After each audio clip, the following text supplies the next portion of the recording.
मिर्जापुर जिले के मझवा विधानसभा में उपचुनाव है, जिसको लेकर के प्रचार प्रसार तो बंद हो चुका है और अब पोलिंग जो पार्टियां हैं वो धीरे धीरे अपने पोलिंग पर पहुंच चुकी हैं। और ये हमारे दिमाग में ये कब से ये चल रहा था, चूँकि हम लोग भी ग्राउंड कर रहे थे तो सभी लोगों का यही कहना था कि कांटे की टक्कर चले और त्रिकोणी मामला चल रहा है।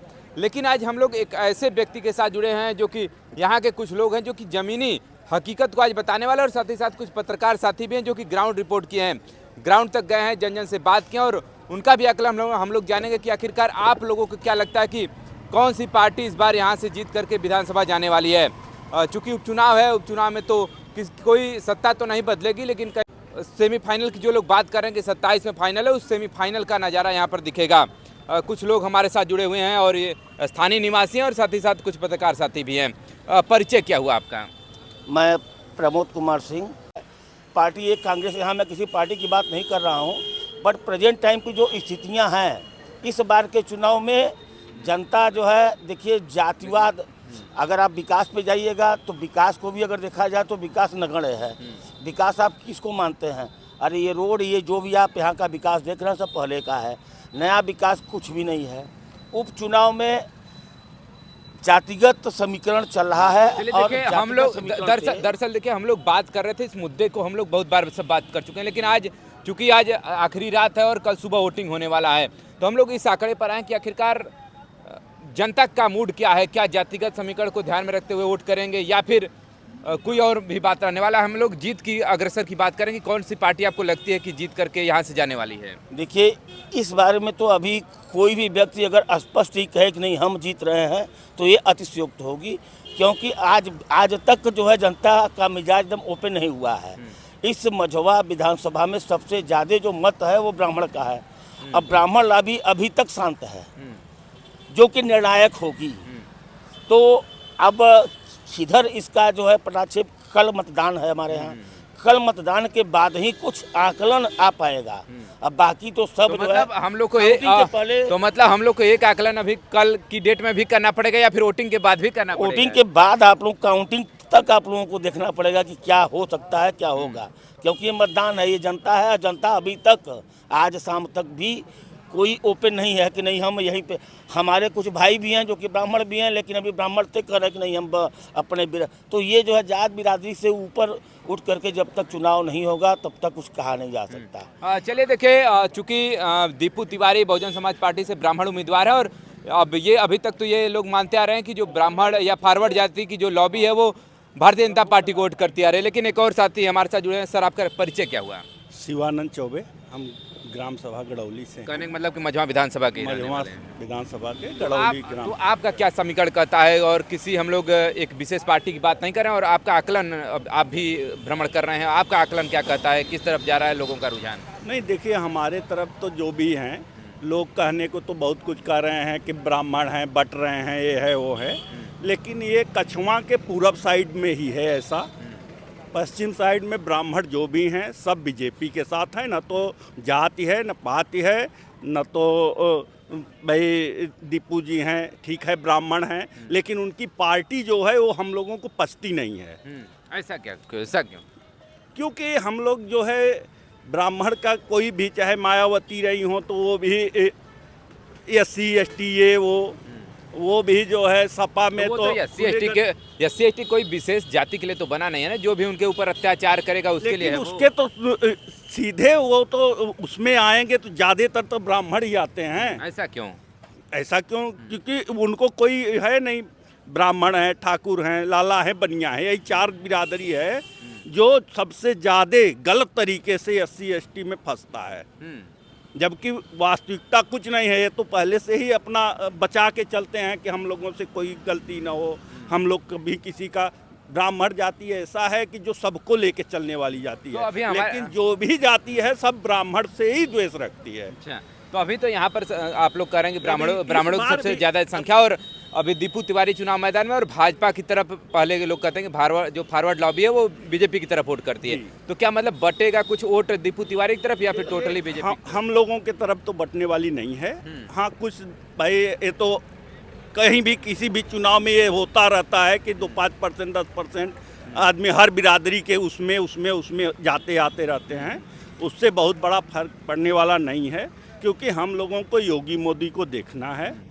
मुद्दा बीजेपी है, बीजेपी जो भी करेगी वो अच्छा ही लेकिन करेगी। कहने का मतलब कि दीपू तिवारी कुछ न कुछ वोट जरूर ले जाएंगे, हाँ, कुछ न कुछ तो ले ही जाएंगे। तो ये कहीं ना कहीं बीजेपी को उससे नुकसान तो होगा ही। बहुत होगा, डायरेक्ट बीजेपी को ही नुकसान होगा। अगर एक भी वोट दीपू जी के साथ में जा रहा है तो सीधा मान के चलिए कि वो बीजेपी का नुकसान हो रहा है। देखिए, इन्होंने कहा कि बीजेपी को डायरेक्टली नुकसान हो। थोड़ा परिचय आपका हो जाएगा। राजा पांडे हमारा नाम है, ग्राम सभा गड़ौली, मझवा विधानसभा। तो अभी इन्होंने कहा कि जो भी वोट जाएगा दीपू तिवारी को, सीधा सीधा बीजेपी को नुकसान होगा। मतलब सपा को बीजेपी मतलब ब्राह्मण नेता प्रतिपक्ष आप ही की बिरादरी के हैं, तो क्या आपको नहीं लगता कि मतलब उधर भी कुछ वोट जाएगा? सपा की तरफ वोट सवर्णों का, ब्राह्मणों का व्यक्तिगत तो हमें नहीं उम्मीद है जाने का। उन्होंने अभी नेता प्रतिपक्ष माता प्रसाद पांडे जी को उससे बनाया है। मतलब नहीं है। यहाँ जो क्षेत्रीय जो हमारे प्रत्याशी हैं उनसे हमारी जो है बिरादरी काफ़ी नाराज रहती है। क्या कारण है?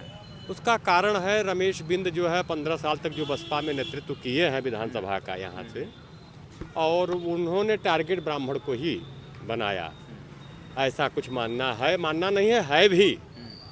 तो इसलिए ब्राह्मण उन्हें नहीं पसंद करते हैं। रही बात दीपू तिवारी भी भाई ब्राह्मण तो हैं, छात्र संघ से राजनीति किए हैं, पकड़ भी रखते हैं अपनी, लेकिन ऐसा हमें नहीं समझ में आता है कि ब्राह्मण दीपू तिवारी की तरफ बहुत ज़्यादा जाने वाले हैं। क्या लगता है कितने परसेंट वो ले जा हमें सकते तो हैं? लगता है कि 20% के ऊपर तो संभव नहीं है। मतलब क्योंकि 20% लेकिन लेकर जाएंगे। बिरादरी ऐसी है कि जब वोट डालने कल जाएगी ना, हाँ। पचेगा ही नहीं। उसको सिर्फ कमल का फूल, चूँकि राष्ट्रहित देखते हैं। ब्राह्मण समाज जो है, ब्राह्मण हो, क्षत्रिय हो, ये लोग जो है, हम लोग जातिवाद नहीं जाति से नहीं मतलब रखते हैं।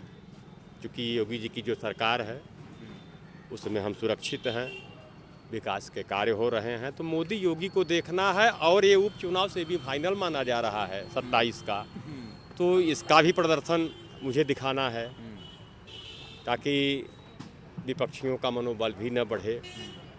और समीकरण के हिसाब से ठीक है, दीपू तिवारी जी आए हैं, उनका स्वागत है, लेकिन अभी दूर दूर तक कुछ हमें समझ में नहीं आ रहा ये तो है। बात रहा थोड़ा सा ब्राह्मण लॉबी को लेकर के और भाजपा और बसपा को, लेकिन सपा की अगर हम लोग बात करें, लोग कह रहे थे नया उम्मीदवार हैं और बिंद बिरादरी भी कम नहीं है, आप लोगों के बराबर ही, लगभग 10-5 हज़ार ही कम है। तो हाँ, लेकिन देखिए अब तो समय बताएगा, अब तो सब बीत चुका है, अब कल तो वोटिंग हो जाएगी। इसीलिए तो लोगों के दिमाग में ये चल ही नहीं रहा है, क्योंकि मतलब लोगों को एकदम लग रहा है कांटे की टक्कर, असमंजस की स्थिति में है कि आखिरकार मतलब नहीं, क्या तो रुझान नजर ये आ रहा तो क्लियर है हाँ। कि कांटे की टक्कर है हाँ। सपा और भाजपा दो में। अगर भाजपा से कट के लोग अगर जातिवाद पे, ब्राह्मण सबसे बड़े निर्णायक यहाँ पे ब्राह्मण वोट है, सबसे ज़्यादा ब्राह्मण ही हैं। अगर ब्राह्मण को थोड़ा भी अगर जातिवाद को लेकर के, हालांकि ब्राह्मण एक ऐसी बिरादरी है कि वो जात हित नहीं देखती है, वो राष्ट्रहित देखती है, तो अगर थोड़ा भी अगर जात पे या कुछ पे आते हैं तो अगर वोट माइनस होता है तो बीजेपी को हारने की संभावना बढ़ जाएगी। और नहीं तो अगर ब्राह्मण अगर आ गए, एकजुट होकर के वोटिंग कर दिए, तो बीजेपी को कोई रोक ही नहीं सकता है। चलिए, एक और साथी हमारे साथ जुड़े हैं, और चूंकि ग्राउंड पे भी गए थे, और चूंकि योगी जी की दो जनसभा यहाँ पर हुई, और अखिलेश यादव की एक जनसभा, और मायावती जी का तो जनसभा ही नहीं हुआ। उनके कार्यकर्ताओं का कहना है कि प्रशासन की वजह से हम लोग को परमिशन नहीं मिल पाया, और जो भी चीज़ें रही हों। लेकिन क्या आपको लगता है कि मतलब एक मुख्यमंत्री 2-3 बार उनकी जनसभा इस उपचुनाव में हो गया, तो क्या मतलब इस तरह से आपको उनको लग रहा था क्या कि भाजपा मतलब बैकफुट पर नज़र आ रही है यहाँ पे?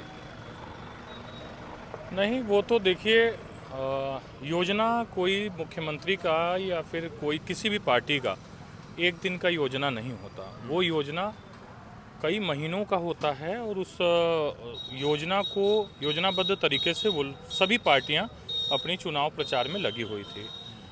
योगी जी का 2 बार सभा होना कोई बड़ी बात नहीं है। हर विधानसभा में, 9 विधानसभा में 2-2 बार हुआ है।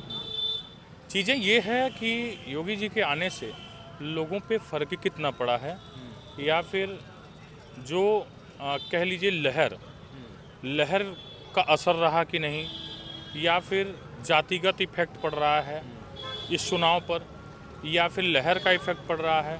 लोग सोच क्या रहे हैं, क्या सोच कर जो है वोटिंग कर रहे हैं। एक बार ये भी सोच रहे हैं कि 2027 का सेमीफाइनल, ये चुनाव चल रहा है, 27 का जो है ये फाइनल है, तो इसमें जो है चाहे सपा हो चाहे भाजपा हो, वही नेतृत्व करने वाली है। क्योंकि अभी मायावती जी का नेतृत्व करने की क्षमता नहीं कहा जा सकता, लेकिन जो स्थिति बन रही है वो अभी देखी जा रही है कि पूरे प्रदेश में सपा और भाजपा दोनों आमने सामने हर सीटों पर लड़ रहे हैं। कहीं 50,000 वोटों से दूर हैं तो कहीं 5,000 वोटों से दूर हैं। लेकिन समीकरण देखा जाए मझमा का, तो मझमा की समीकरण जो है इस तरीके से कुछ बनते नज़र आ रही है कि यहाँ पर न तो कोई इसमें विकास भी जनता नहीं ध्यान दे पा रही है और ना ही किसी भी प्रकार का इसमें वाद चल रहा है।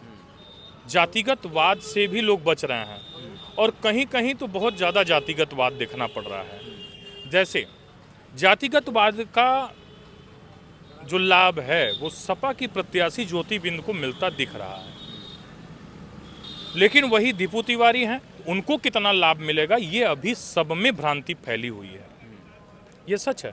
लेकिन दीपू तिवारी जिस जाति से आते हैं, ब्राह्मण समुदाय से आते हैं, मैं भी ब्राह्मण समुदाय से आता हूँ, तो जो ब्राह्मण जाति से हैं उनके अलावा जो इस बात को सोच रहे हैं कि ब्राह्मण किधर जाएंगे, तो वो अभी सोच उनका बरकरार ही है। वो 100% नहीं कह सकते कि दीपू तिवारी के साथ में ही जा रहे हैं कि बीजेपी के साथ में जा रहे हैं। ये तो 100% तय है कि वो सपा के कैंडिडेट के साथ नहीं जा रहे हैं, क्योंकि लोकसभा चुनाव को भी हम लोगों ने बड़े नज़दीक से देखा। लोकसभा के चुनाव में भी ब्राह्मण रमेश बिंद के साथ नहीं गए, ऐसा जो है तमाम हम लोगों ने रिपोर्ट देखा और तमाम लोगों का बाइट लिया, तमाम लोगों से संपर्क किया, उसमें भी देखा गया कि रमेश बिंद के साथ तो नहीं जा रहा है। लेकिन जो स्थिति बन रही है वो स्थिति कब क्या रंग ला देगी कुछ नहीं कहा जा सकता। जैसे कि मानिए 1 लाख वोट है, 85,000 मान लीजिए 90,000 बिंद बिरादरी का वोट है, तो जो वोट परसेंटेज है उन लोगों के वोट परसेंटेज अधिक पड़ते हैं, इस वजह से सपा का वोट परसेंटेज अच्छा रहेगा। बसपा के दीपू तिवारी हैं, अब कह लिया जाए कि ब्राह्मण का मान लीजिए वोट उनको पड़ ही रहा है, या हो सकता है 50%, जैसा भाई साहब ने कहा 20% भी पड़ता है, तो 20% उनका 1 लाख वोट है, तो 20% से कन्वर्ट किया जाए तो पहले तो उनकी वोटिंग है जो है 30% 40% होगी, क्योंकि आधा से ज़्यादा लोग बाहर रहते हैं, ब्राह्मण बिरादरी के लोग, बड़ी बिरादरी के लोग, और जो छोटी हमारे SC ST या फिर OBC जो कैटेगरी के हमारे भाई लोग हैं, उन लोगों का क्षेत्र में अधिक रहना होता है। इस वजह से उनका जो है वोट परसेंटेज बहुत ही अच्छा पड़ता है, उनकी घर की महिलाएं तक निकल के वोट देती हैं। यहाँ तो बड़ी बिरादरियों के लोगों के घर की महिलाएं कहीं ना कहीं वोट देने से बचती हैं, जबकि ऐसा नहीं करना चाहिए। और उपचुनाव है, सरकार पक्ष विपक्ष जिस प्रकार से उपचुनाव को सेमीफाइनल फाइनल बन के लड़ रही है, जनता उस हिसाब से नहीं देख रही है। जनता के लिए ये यहाँ से विधायक दूसरे जगह चले गए हैं, इस वजह से यहाँ विधायकी का चुनाव हो रहा है। जनता के मूड में यही है कि ये कोई बड़ा चुनाव नहीं है, ये कोई हमारे लिए वैसा नहीं है। लेकिन हाँ, पार्टी स्तर पे देखा जाए तो ये महत्वपूर्ण चुनाव है, क्योंकि वाकई में जिस हिसाब से नरेंद्र मोदी, अमित शाह या केंद्र की टीम कह लिया जाए, वो उत्तर प्रदेश की राजनीति में इस नौ उपचुनाव पर ध्यान न देना, वहीं राहुल गांधी का इस चुनाव पर ध्यान न देना, बाइकाट कर लेना, या फिर उनका समझौता इस प्रकार से हुआ कि वो महाराष्ट्र देख रहे हैं, उत्तर प्रदेश अखिलेश के लिए छोड़ दिए। तो जो ये समीकरण है उस समीकरण के हिसाब से उनके लिए महत्वपूर्ण है, जनता इसको महत्वपूर्ण नहीं समझ रही है, इस वजह से बड़ी बिरादरी का वोट निकलने में कम होगा। अब देखा जाए ब्राह्मण के साथ साथ एक बिरादरी और भी हमें कुछ संशय समझ में आती है। जैसे बरैनी से लेकर आप देख लें पूरा गंगा घाट किनारे शहर तक पहुंच जाइए, तकरीबन 16 किलोमीटर की दूरी, उसमें तमाम ऐसे जो है कह लीजिए निषाद पार्टी के जो टिकट का लेके चर्चा और हवा डाबा बना, उससे निषाद बिरादरियों में भी तमाम चीज़ों को देखने का वो मिल रहा है कि निषाद बिरादरी भी किधर जाएगी ये भी कुछ नहीं कहा जा सकता। जैसे कि इन्होंने कहा कि जो फॉरवर्ड लॉबी के लोग हैं बहुत कम उनका परसेंटेज वोटिंग रहता है और महिलाएं घर से निकलती भी नहीं है, लेकिन संविधान सबको हक देता है वोटिंग करने का, तो वोटिंग करना चाहिए। और एक महिला हमारे साथ हैं, ये भी पत्रकार ही हैं, भानु प्रताप सिंह हमारे साथ जुड़े हुए थे, प्रिया सिंह हमारे साथ अब हैं।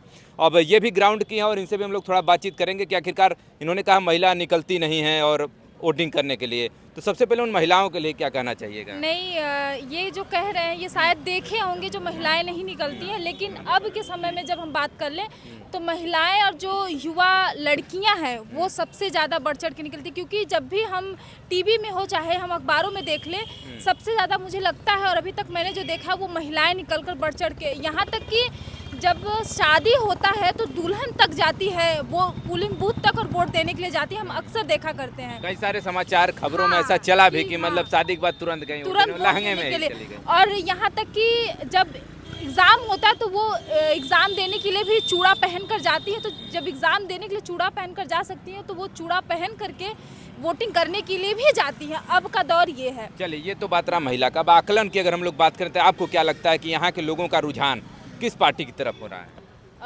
जैसा कि अभी तक मैं उपचुनाव में मझवा में जब जितना मैंने आकलन किया है, हम पहाड़ी क्षेत्र का सबसे पहले हम बात कर लें तो पहाड़ी क्षेत्र और अब के जो युवा हैं वो सबसे ज़्यादा जो महिलाएं हैं वो फोकस कर रही हैं ज्योति बिंद पर। रमेश बिंद की जो बेटी है ज्योति बिंद सपा से है, वो उन पे फोकस कर रहे हैं, क्योंकि लोग देख रहे हैं कि जो पिछले कार्यकाल था विनोद बिंद का और सुचिस्मिता मौर्य का, उनका कार्यकाल मझवा में हम भी मझवा के ही हैं, तो मझवा में सुचिस्मिता मौर्य का कार्यकाल जो था वो बिल्कुल भी अच्छा नहीं था। उनका कार्य जो था वो बिल्कुल भी अच्छा नहीं था, चाहे रोड का लेकर के हो जाए और अभी जो हर घर जल नल को लेकर के हो जाए, वो हर जगह समस्याएं हैं।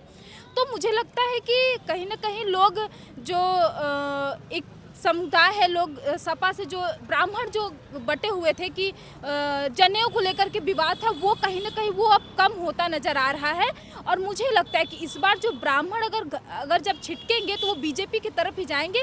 मुझे नहीं लगता है कि बसपा की तरफ जाएंगे, क्योंकि चुनाव प्रचार प्रसार सबसे ज़्यादा महत्वपूर्ण रखता है, क्योंकि वो कनेक्ट करता है लोगों से। क्योंकि हम और आप जैसे लोग बातचीत कर ले रहे हैं कैमरे पे, लेकिन जो घर में बैठे लोग हैं वो यही देखते हैं कि लोग हमारे तक कितना आए हैं, वो सबसे ज़्यादा बातचीत करते हैं। तो मुझे लगता है कि जो ब्राह्मण बिरादरी के लोग हैं वो अगर छिटकेंगे तो बीजेपी की तरफ जाएंगे और नहीं तो फिर सपा की तरफ लोग वोट देंगे। संशय लोगों में ब्राह्मण बिरादरी को लेकर बना हुआ है, क्योंकि मझवा में ब्राह्मण बिरादरी और बिंद और दलित सबसे ज़्यादा है, उसके बाद जो है वो राजपूत भी सबसे कम है, उसके बाद मुस्लिम है। मुस्लिमों का हम वोट मान लें तो वो सपा की तरफ एक तरफ जाता है, क्योंकि अभी तक जितना हमने मझवा में बातचीत किया है, मुस्लिम समुदाय का हम बात कर लें तो लोगों का यही कहना है कि अभी तक हम सुचिस्मिता मौर्य को देखे ही नहीं हैं।